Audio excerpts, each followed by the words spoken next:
começar a aula de hoje com uma prece para a Gita, a mãe Gita. ॐ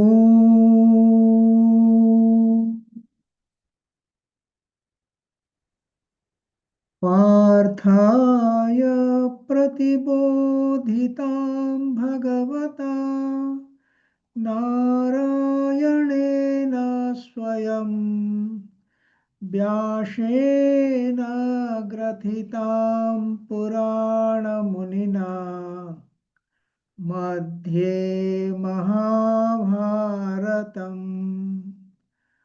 अद्वैतामृतवर्षिणीं भगवतीम् अष्टादशाध्यायिनीम् अम्ब त्वमनुसन्धधामि भगवत् गीते भवद्वेषिणी नमस्तुते व्यासविशालबुद्धे पुल्लारविन्दाय तपत्रनेत्र येन त्वया भारततैलपूर्णः प्रज्वालितो ज्ञानमयप्रदीपः प्रपन्नपारिजाताय स्तोत्रमैत्रेयकपाणये ज्ञानमुद्राय कृष्णाय गीतामृतदुहे नमः। सर्वोपनिषदो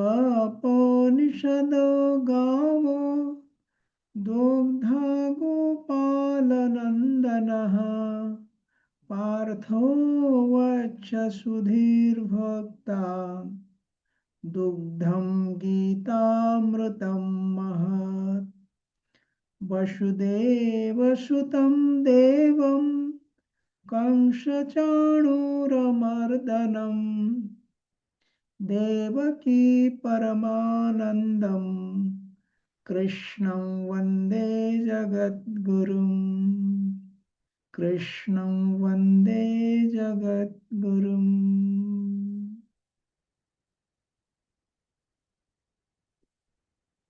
My humble pranam to Sri Gurudev, Sri Guruji, and all those who are present online to participate in the discourses of the Bhagavad Gita. Os meus humildes pranams para Gurudev, para o nosso querido Guruji, e para todos que estão presentes de forma online para mais uma aula sobre o Bhagavad Gita. We have been discussing on the third chapter of the Bhagavad Gita, the art of right action. Então, nós estamos falando sobre o capítulo da Bhagavad Gita, sobre a arte da ação correta. In the last classes, we have discussed about 3 rules of the art of right conduct. Na última classe, nós discutimos sobre as 3 raízes da ação correta no contexto do Bhagavad Gita. The first rule was there should be no duplicacy and diplomacy while dealing with other people. Quando nós estamos lidando com outras pessoas, nós temos que saber lidar com a questão da duplicidade e do... We should be same outside and same inside. Nós devemos ser os mesmos, internamente e externamente. So what we do and our intention inside should be same. Então, as nossas ações, elas devem refletir as nossas intenções que nós temos no nosso interior. It is not that outwardly I'm something, inwardly I'm something opposite. Não é algo que externamente é uma coisa e internamente é outra coisa diferente. Isso não pode ser. The second rule we have discussed that we should work in the world keeping the senses under our own control. Então, o segundo ponto de discussão foi que nós devemos trabalhar a nossa preocupação, manter isso sob um baixo nível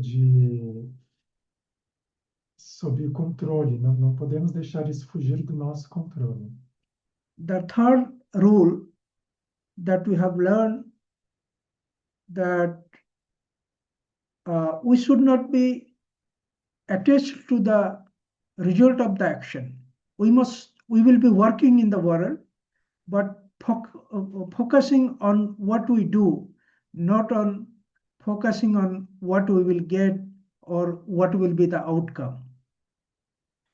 Um terceiro ponto, uma terceira regra, é que nós devemos aprender a ter um foco no que nós estamos fazendo, sem nos preocupar, sem dar muita atenção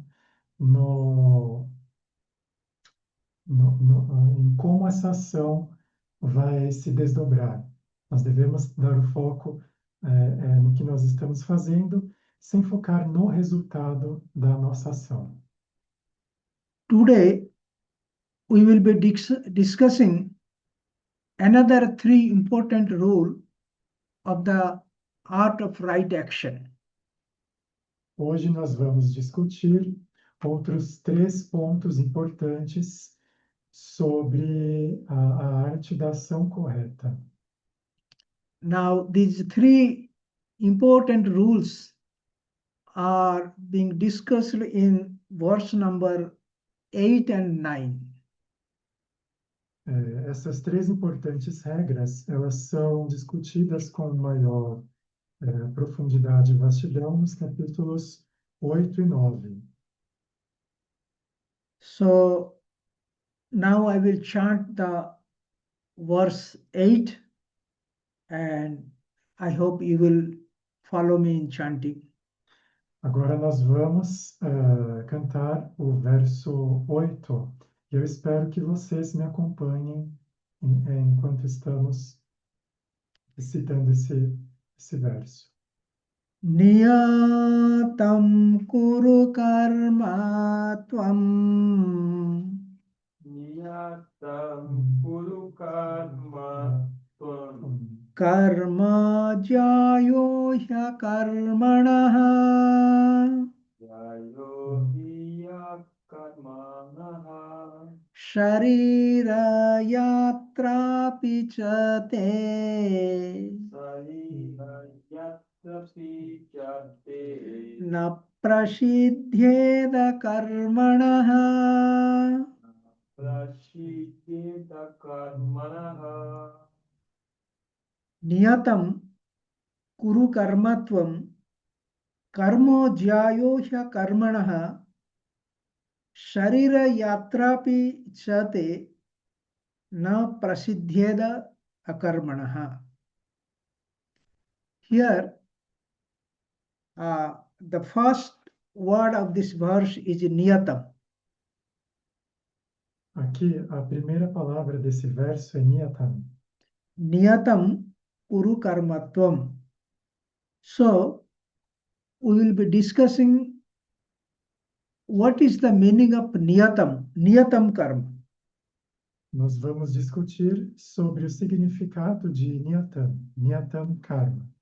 The Lord here says, Niyatam karma kuru means you should do the niyata karma.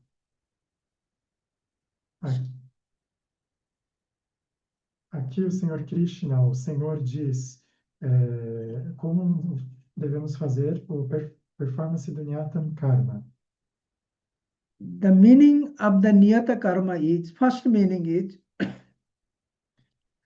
prescribed by the scriptures, what has been written in our spiritual textbooks, we should follow.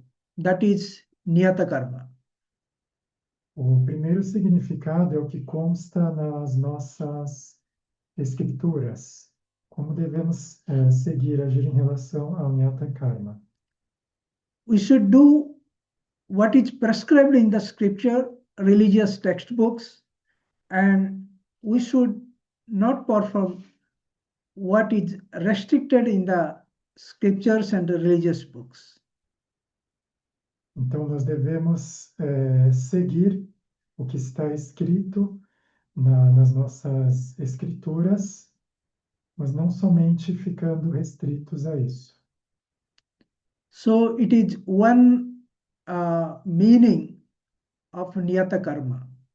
Niyata karma means what our scriptures, what our masters, what our teachers have prescribed, advised, we should follow, and what they have told not to follow, we should not perform those type of activities.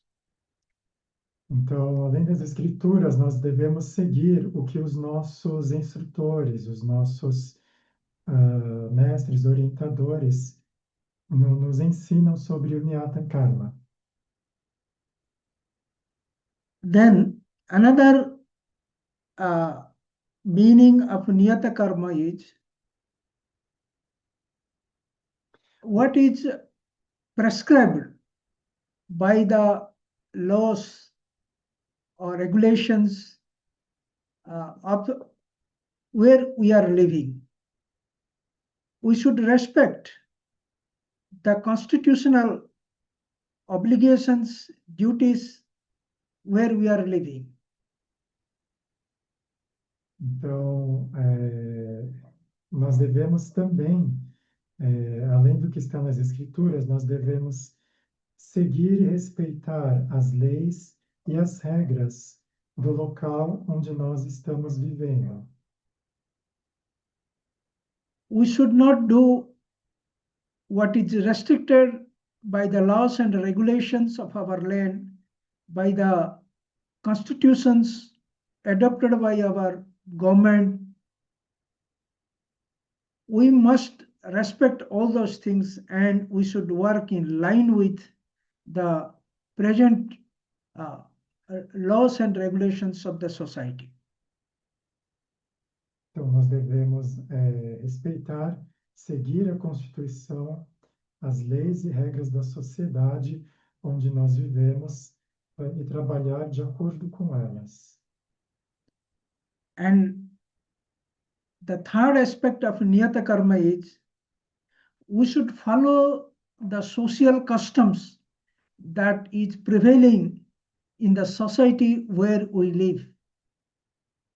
Então, o terceiro aspecto de Niyata Karma é que nós temos que seguir os costumes, as regras da sociedade onde nós vivemos. Esse é o terceiro aspecto de Niyata Karma. We should refrain from doing unsocial activities, doing some works which are against the rules, regulation, customs, and norms of the society. Nós não devemos agir ou seguir maus costumes que se chocam ou são contra as regras e bons costumes da sociedade em que vivemos. The fourth aspect is called ashram dharma. ashram dharma means in Indian tradition, we say about 4 ashrams. One is brahmachari ashram, one is grihastha or the householder ashram, then third is vanaprastha or the retired, and the fourth one is sannyas ashram or the monkhood. Então, na tradição indiana, nós falamos em relação ao ashram dharma em 4 divisões: brahmacharya, Grihastha, girihastra, no caso, as pessoas que têm família, pais e mães de família, e os sannyasis, que são os renunciantes. if we are in brahmachari, that means before marriage, what should be our duty, what should be our responsibility? Accordingly, you have to act. Então, se você é um brahmachari, antes de se casar, como brahmachari, você tem que agir de acordo com o que é prescrito, esperado de um brahmachari. If you are a householder leading a family life, we have our own duties and responsibilities for the family, for the relatives. So accordingly, we should do our duty. Então, se você tem uma família, você está à frente de uma família, você deve agir de acordo com o que se espera de bons costumes, do que é positivo referente à família. There are also some prescribed duties for those who are vanaprasthi, that means those who are retired. So we have to follow the lifestyles of a vanaprasthi or retired persons. Referente aos aposentados, as pessoas que não trabalham mais, os vanaprasthis, também existem regras de conduta, costumes que também devem ser seguidos por eles. And if you are a monk, if you are a sannyasi, sannyasi have also their lifestyles. They should do something and they should not do some things. So accordingly, a sannyasi should also act in the society what is prescribed for him. Então, se você é um monge, um sannyasi, você também deve agir de acordo com o que é prescrito, o que é esperado para um sannyasi ou para um monge. So each one of us belongs to one of these categories, either a brahmachari or a householder or a vanaprasthi, means retired, or a monk or sannyasi. Então, cada um de nós pertence a uma dessas 4 classes na sociedade.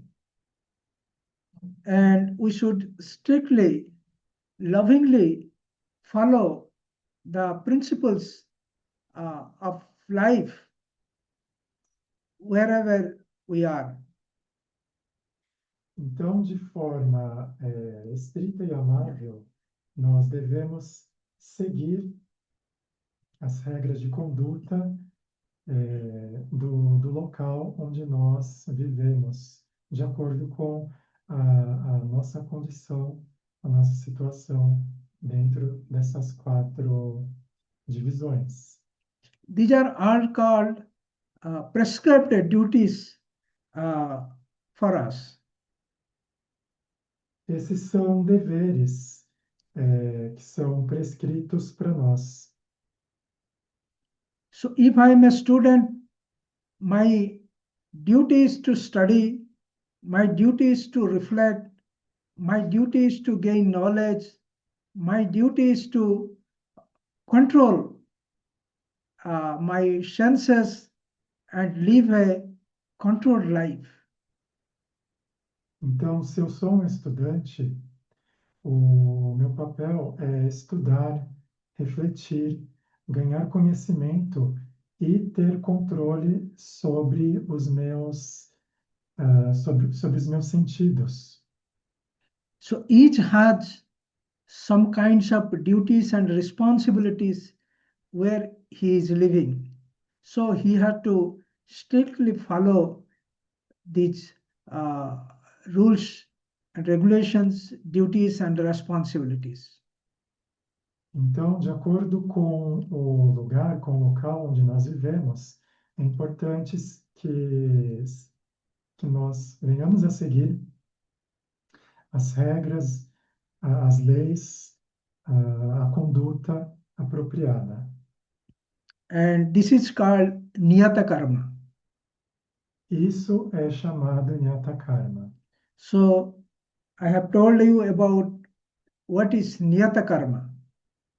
Niyata Karma means we should follow the prescribed duties, prescribed actions of the scriptures, and we should follow the rules and regulations of the land where we live, and also follow the social customs, and also follow wherever ashrama we live, either as a brahmachari or as a householder or as a vanaprasthi or as a sannyasi. Então, eu expus para vocês o que é o Nyata Karma. Então, Nyata Karma é que nós, de acordo com a nossa condição, a nossa situação na sociedade, nós devemos seguir as regras de conduta, as leis, os bons costumes do local onde vivemos, de acordo com uma dessas 4 divisões nas quais nós todos nos encaixamos em alguma, seja como brahmachari, seja como um aposentado, seja como alguém que está à frente de uma família, cuidando de uma família, ou seja como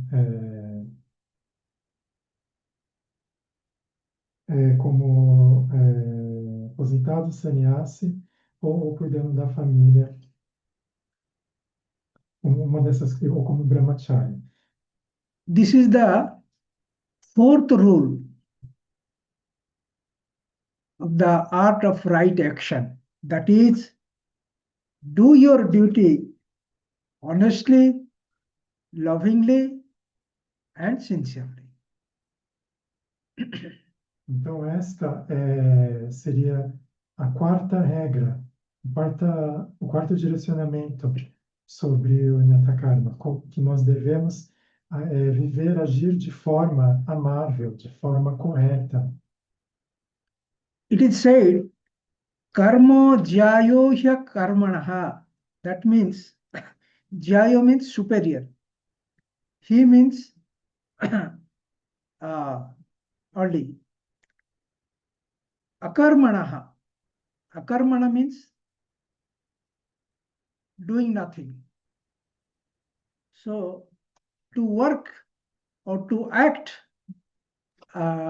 in the line of what is prescribed in the scriptures, in the society, it is superior, it is good, it is better than not doing anything. Então, Ramana significa não fazer nada. Então, não fazer nada não seria o ideal. O correto é que nós tenhamos a ação correta de acordo com o local, a sociedade em que estamos, onde vivemos. The second line of the verse says, Sarira yatrapi chate na prasidhyat akarmanaha. It means Sarira yatrapi. If you want to live in the society, you have to work. you cannot live without doing something. Então, a segunda linha do verso significa que temos que trabalhar, nós temos que fazer algo. Não podemos viver sem fazer nada. In order to live in the society, we have to maintain our body. You have to clean our body. We have to feed our body. We have to take care of our body. E para viver na sociedade, nós temos que manter o nosso corpo, nós temos que manter o nosso corpo limpo, temos que nos alimentar, temos que cuidar do nosso corpo. In order to maintain this body, we have to work. E para mantermos o nosso corpo, nós precisamos trabalhar, temos que trabalhar. Without maintaining the body, we cannot live. Então, sem manter o corpo, sem cuidar do corpo, nós não podemos viver. To maintain the body, we have to take food, and to take the food, we have to collect the food, and to collect the food, we have to work. Então, para cuidar do corpo, para manter o corpo, nós temos que comer, temos que conseguir o alimento. E para isso nós temos que trabalhar. So everybody has to work in this world. Nobody can remain without working. Então, todo mundo, neste mundo, tem que trabalhar. Não é possível que alguém permaneça sem trabalhar. So the God says, if you have to work in the world, why not we work in the right way? Então, aqui o Senhor, Krishna, Deus diz, se você está no mundo, você tem que trabalhar no mundo. So all of us must work, must discharge our duties and responsibility honestly and sincerely. Então, nós temos que trabalhar, prestar atenção aos nossos deveres, obrigações, executá-los de forma honesta. This is what the verse 8 teaches us. Isto é o que o 8º verso nos ensina. Now we'll come to the next verse, verse 9. Agora nós seguiremos para o 9º verso. In this verse, God is teaching us 2 more rules how to act in the world.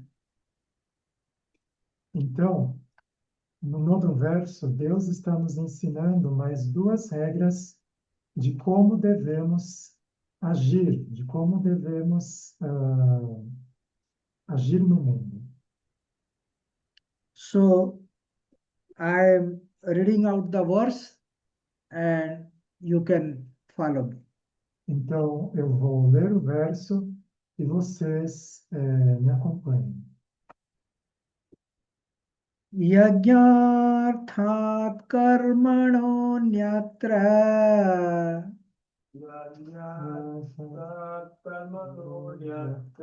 lokayam karma bandhanaha tadartham karma kaunteya mukta shanga samachara.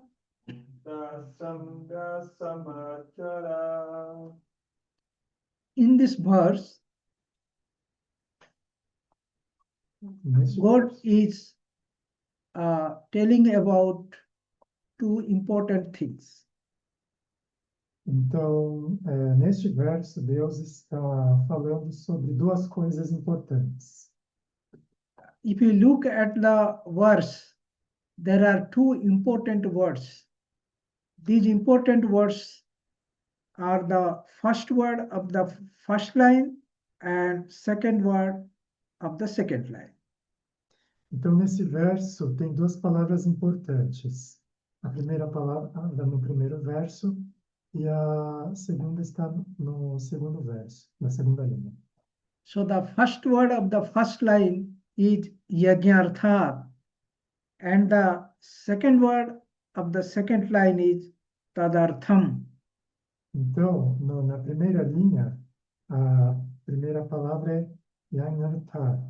E no segundo verso, é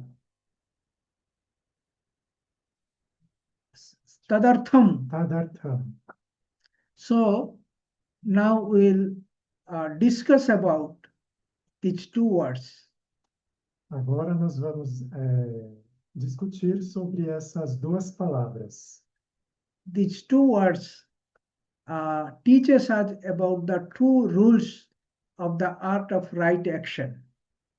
Essas duas palavras nos ensinam sobre as duas regras, as duas diretrizes sobre a arte da ação correta.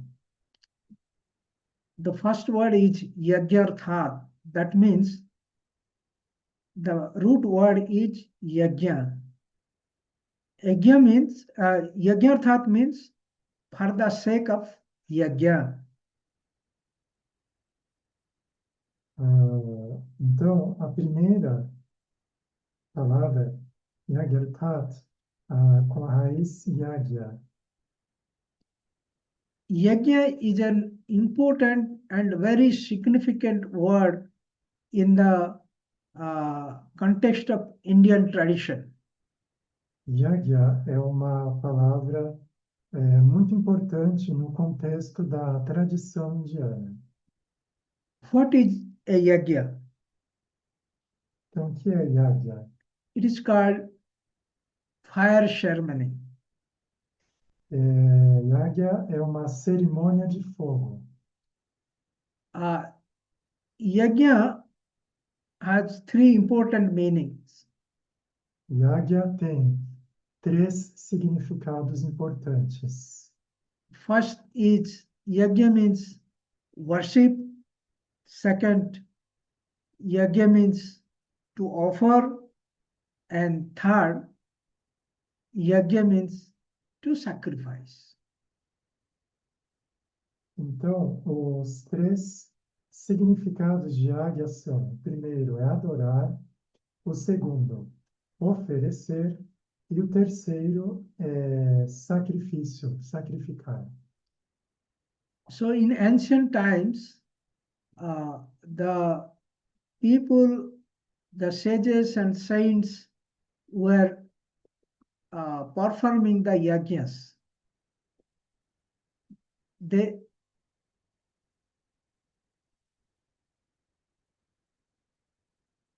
Então, em tempos mais antigos, os antigos, os sábios, santos, eles faziam esse ritual. They collect woods and they put fire into the woods. There will be fire, and then they will offer some ghee and other materials into the fire.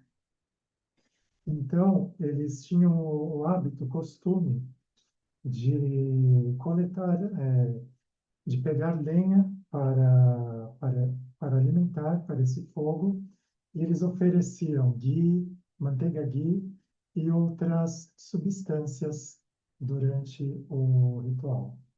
They will be also chanting some mantras, invoking some deities. Eles também entoavam mantras invocando diferentes deidades. So it was called a Vedic yajna or a religious ceremony. Então, essa cerimônia era chamada de Yagya Védico ou cerimônia religiosa. But here, God is talking about a different type of activity. Mas aqui, Deus está falando sobre um tipo diferente de atividade. In traditional yajna, we offer ghee to the fire. No yagya tradicional, nós oferecemos ghee para o fogo. But here the Lord is teaching us your action can be a yajna. Mas aqui o Senhor está nos ensinando que a nossa ação pode ser uma oferenda para o yagya.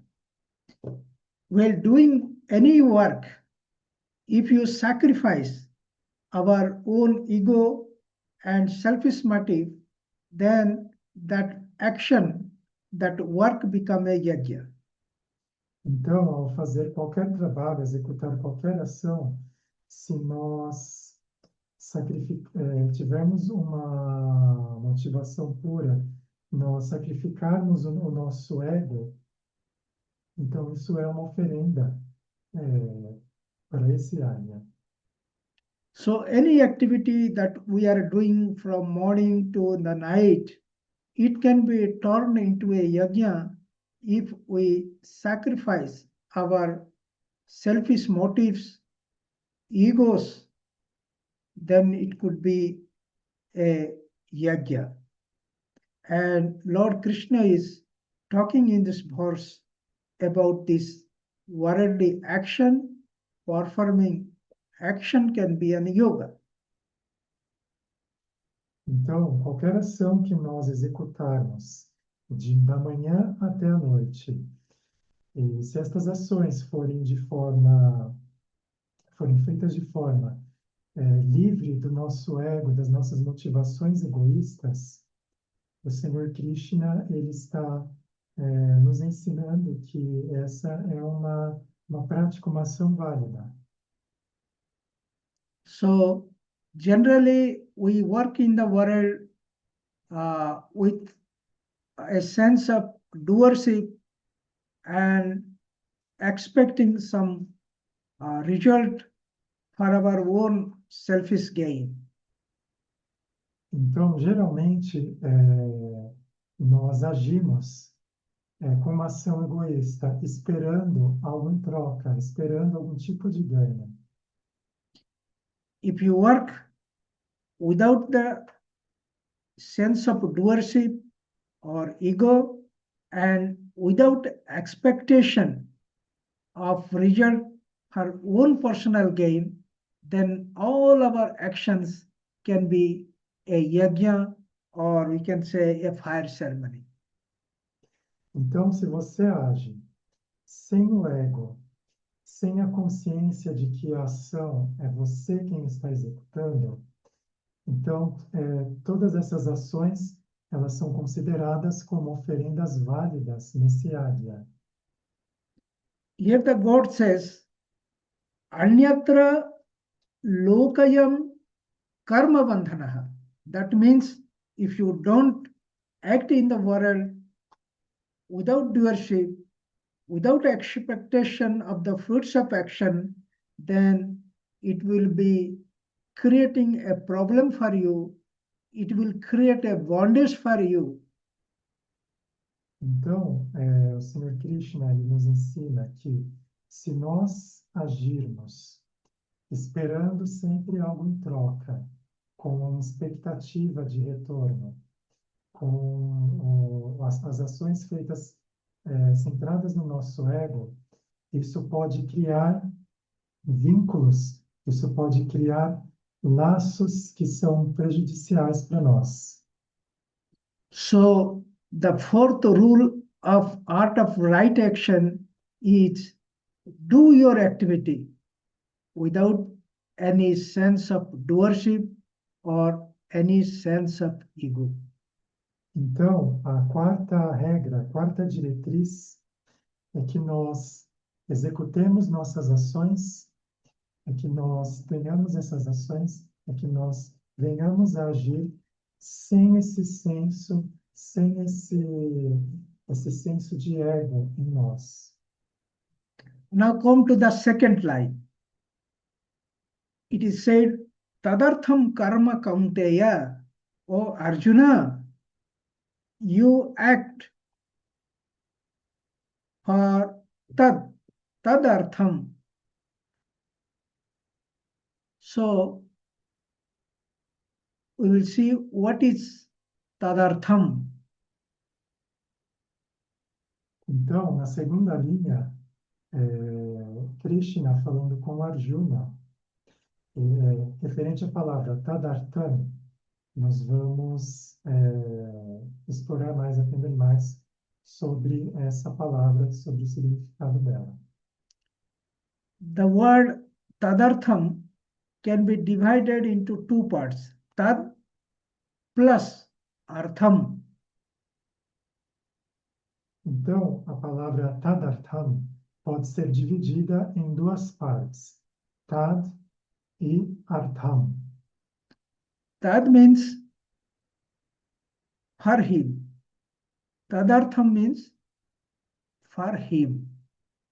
Here, him refers to God.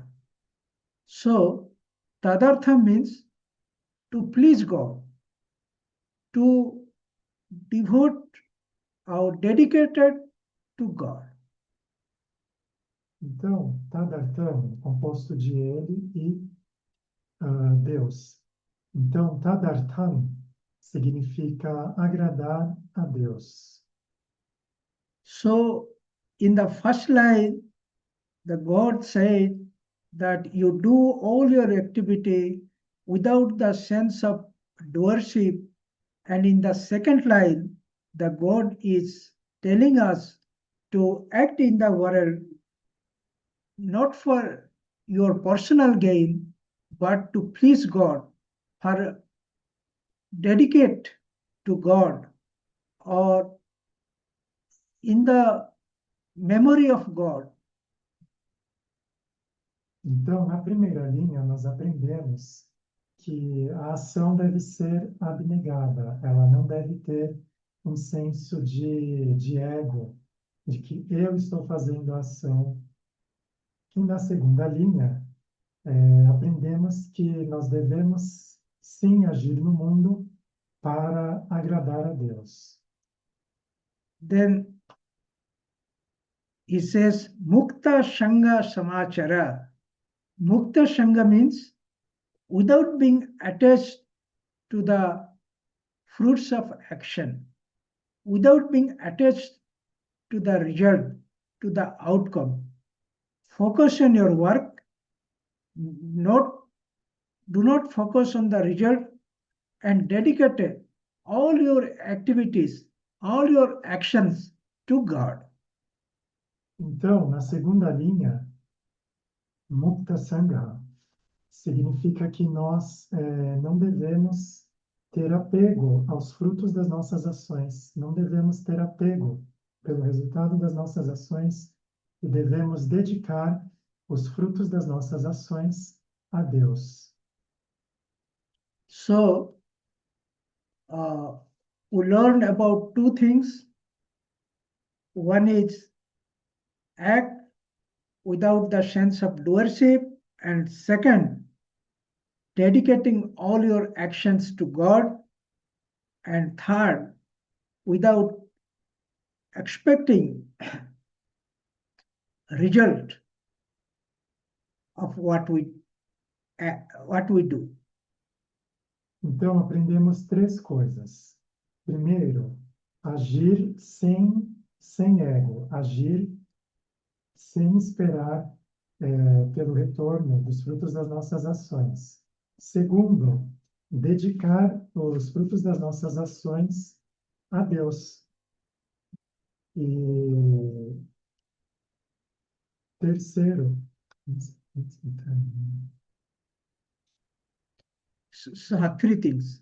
So if we can analyze our whole discussions and summarize the whole discussions, what we have studied in last classes, so far the God has taught us 6 important rules how to act rightly in the world.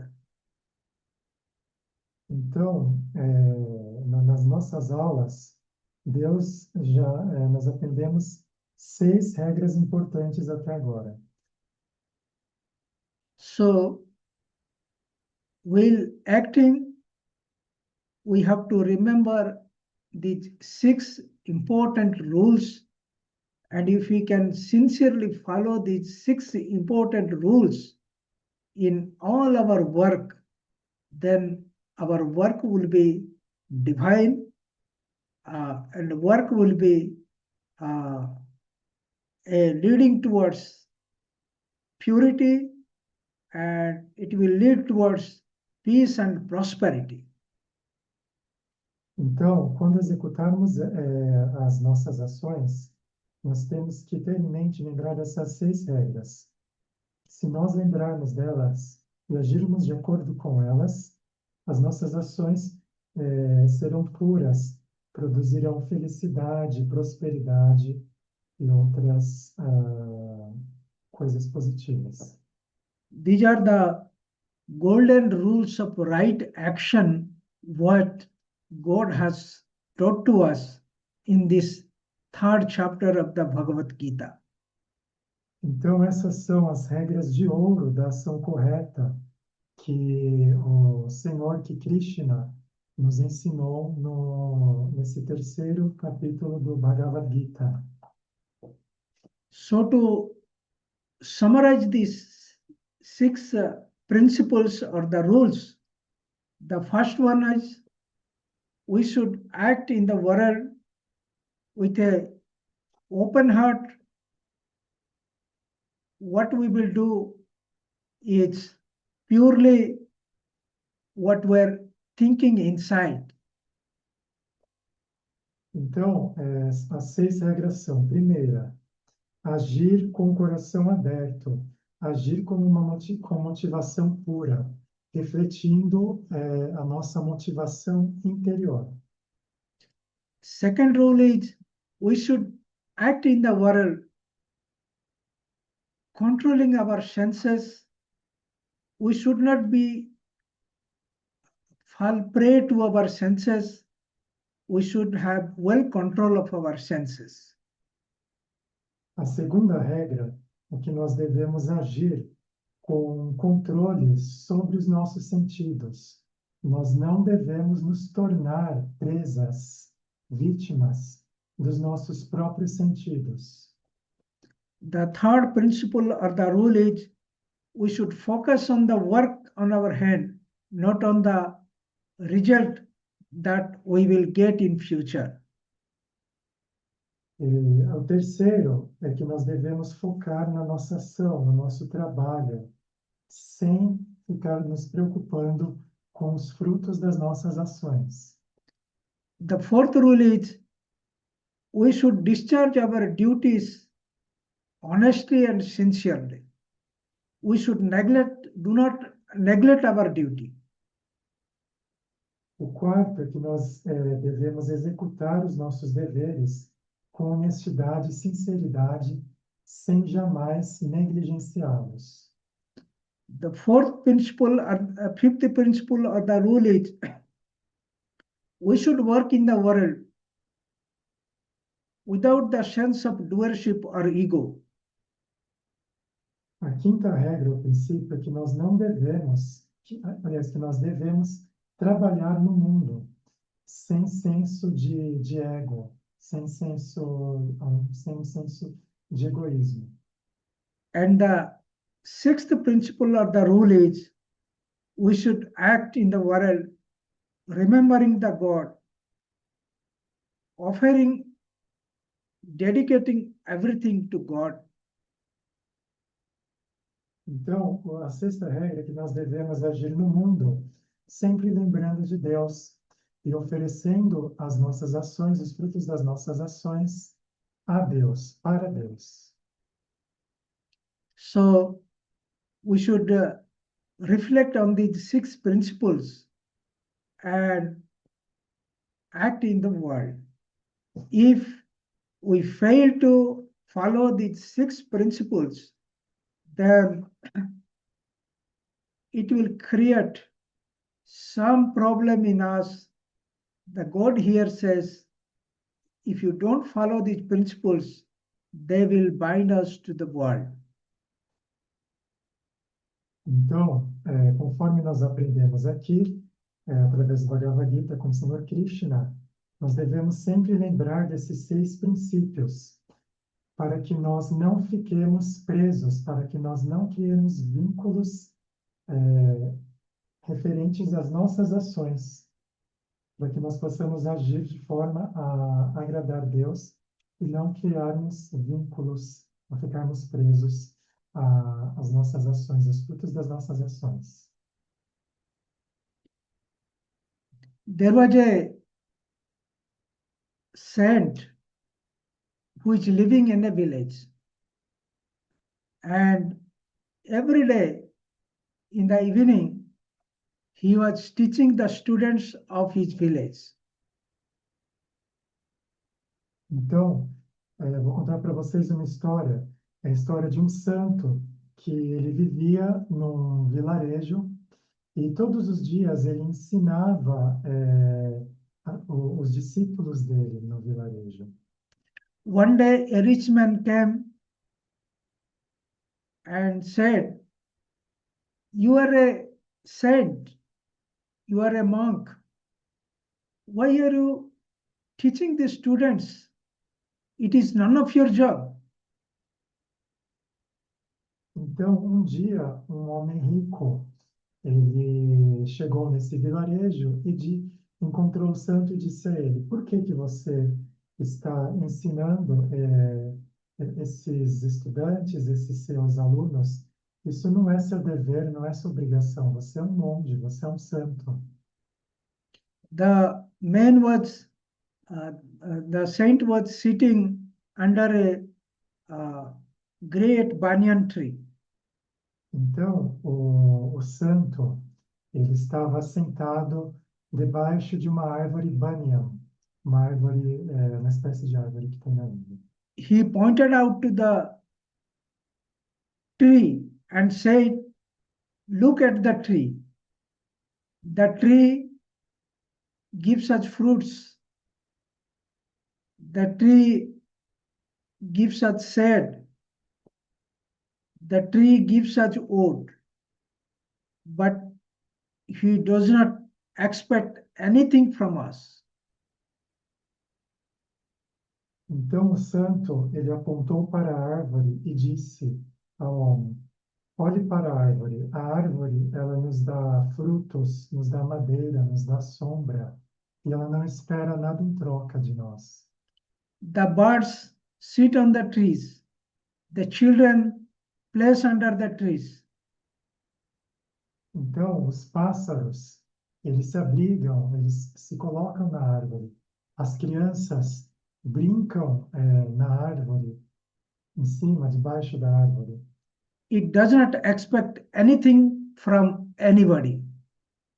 E a árvore não espera nada de absolutamente ninguém. Then he said, "I am also working in that spirit. I am teaching the students, but I have no expectation from them. I am not doing it for any kind of getting any kind of respect or any kind of return from them." Então, o santo disse que ele também age da mesma forma que essa árvore. Ele não está esperando nenhum tipo de retribuição, de retorno, de recompensa referente às ações dele, referente aos ensinamentos que ele oferece.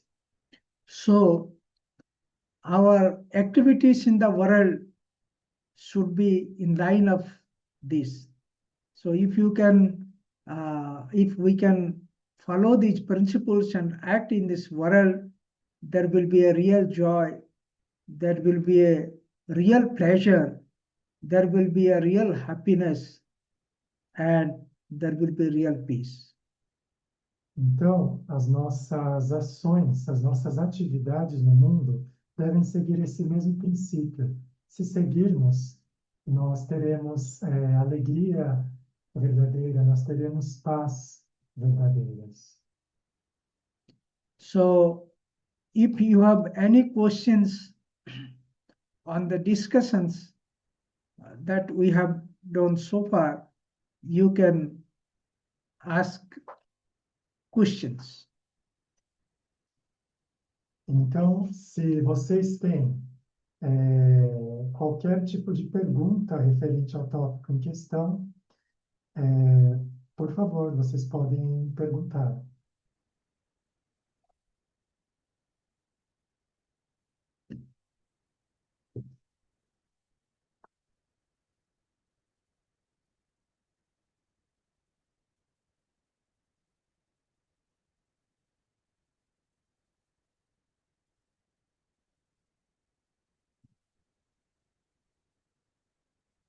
Alguém tem alguma pergunta?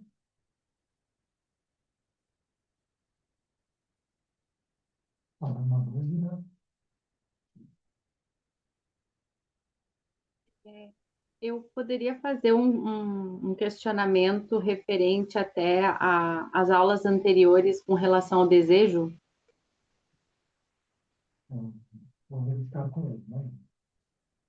Somidi, there is a student asking if she can make a question about the previous teachings regarding desire. Yes. Ok, Tá. pode falar. Essa semana eu lembrei das nossas aulas e lembrei de um trecho do livro do Yogananda, onde ele fala, onde o Babaji ele faz a iniciação do Lahiri Mahasaya e ele apresenta um templo que ele desejava muito ainda, que era o único laço de karma que ele ainda tinha. Sim, Eu posso continuar falando? sim, pode continuar. Então, a minha dúvida foi, porque a gente falou sobre o controle dos desejos, né? E me chamou a atenção que no livro ele cita que a gente deve satisfazer até o final os nossos últimos desejos para se livrar desse laço kármico, né?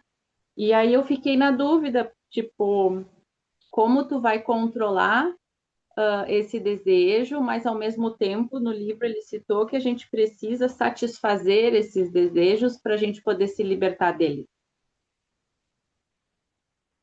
Ok. Vou passar para ele.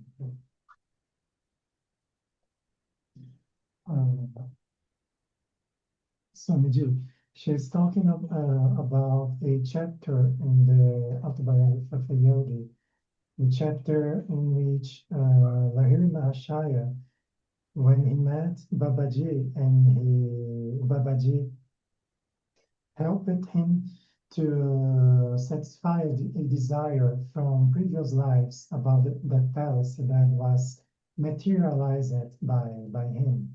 Babaji materialized a palace in the sky that Lahiri Mahashaya desired so much from previous lives. And she remembered that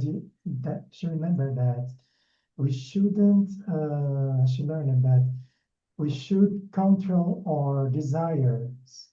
But in the same chapter in the book, Babaji expresses, he talks that we should satisfy even all our desires. So her question is about this, about controlling our desires. And she also has a doubt about this chapter because it seems that we should satisfy all our desires before going ahead in this path. So that's her question. Is it clear? We all have come to this world with a load of desire. There is already a load of desire on our head. That's why we came to this world, to satisfy, to materialize these desires. Então, o Swami explica que nós viemos ao mundo, estamos aqui neste mundo por conta do desejo, para satisfazer os nossos desejos. So there will be a tendency in us to satisfy these desires. Então, existe em nós essa tendência de satisfazer os nossos desejos, de querer satisfazer esses desejos. Some of the desires we can materialize following the right principles of life. Alguns desses desejos, eles podem ser materializados, eles podem ser realizados seguindo os princípios adequados para esta vida. So in our Vedic principles, Indian tradition also, it has been said that we should satisfy our desires by following the dharma or the righteous actions. Então, de acordo com os princípios védicos, nós podemos sim realizar os nossos desejos seguindo esses princípios do Dharma e da ação correta.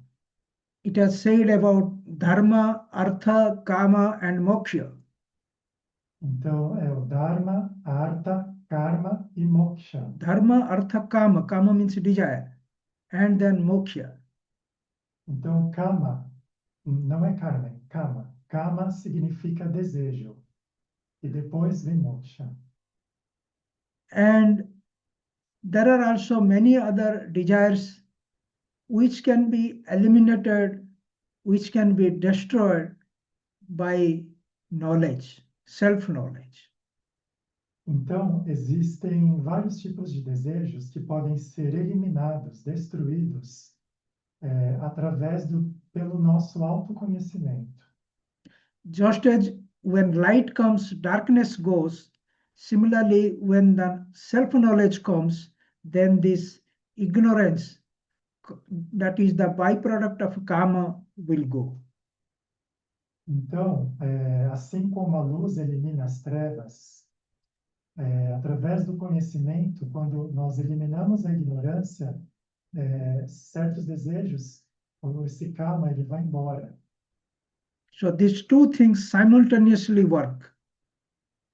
One is we have to materialize our desires by right living, and secondly, to eliminate these desires with right knowledge. Então, esses desejos, nós podemos realizá-los de duas formas. A primeira é através do modo de vida correto. E a segunda é através da eliminação da ignorância. By materializing the desires, there will be no more desires. By right knowledge, all the desires will be eliminated. Então, nós, através da materialização dos desejos, não haverão mais desejos, e também através do conhecimento correto, esses desejos, a ignorância, o karma será eliminado. But realization will happen only when we are free from all desires.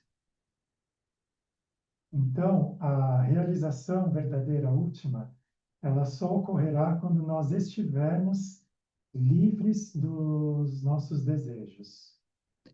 It generally happens when you work for a desire, that desire gets fulfilled, but it creates many more desires. Então, o que acontece é que há desejos que, quando nós satisfazemos eles acabam criando muito mais desejos em seguida. So we should be careful when materializing the desires. We should be very careful that it doesn't create any more desires. Então, quando nós satisfazemos, quando nós materializamos um desejo, nós devemos tomar muito cuidado para que esse desejo que foi satisfeito não crie mais desejos. So we have to take care of both the things. Então, nós devemos prestar atenção, tomar cuidado com essas duas coisas. Do you understand? Você entendeu? Ficou claro? Ok. Alguém tem mais alguma pergunta, alguma dúvida? Tem uma aqui escrita. Is there any other questions or should... Yes, there is another one. So, Swamiji, there is a person asking about how did you come to realize that this is your path? What you're doing now as a Swami, as a monk, as a sannyasi. How did you realize that this is the right path for you? Right for me? Yeah. How did you come to realize it? Yes. If I am more peaceful, if I am more joyous, whatever I do, it gives me joy, it gives me happiness, it is orienting me, it is remembering me about God, and I am living in a God conscious life, then I will know that the path that I am choosing, that the path in which I am working is the right path. Então, o Swami ele explica que esse caminho, quando ele está sentindo essa paz, ele está sentindo essa alegria interior, isso está produzindo benefícios de acordo com com essas boas diretrizes, com esses bons princípios que nós vemos aqui hoje. Se isso está agradando a Deus, está levando ele em direção a Deus, foi através dessas observações, dessas realizações, que ele percebeu que ele está no caminho correto.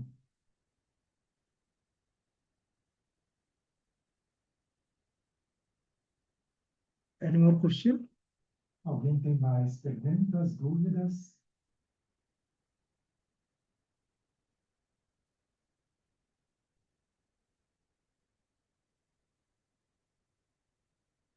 Do you have any more question?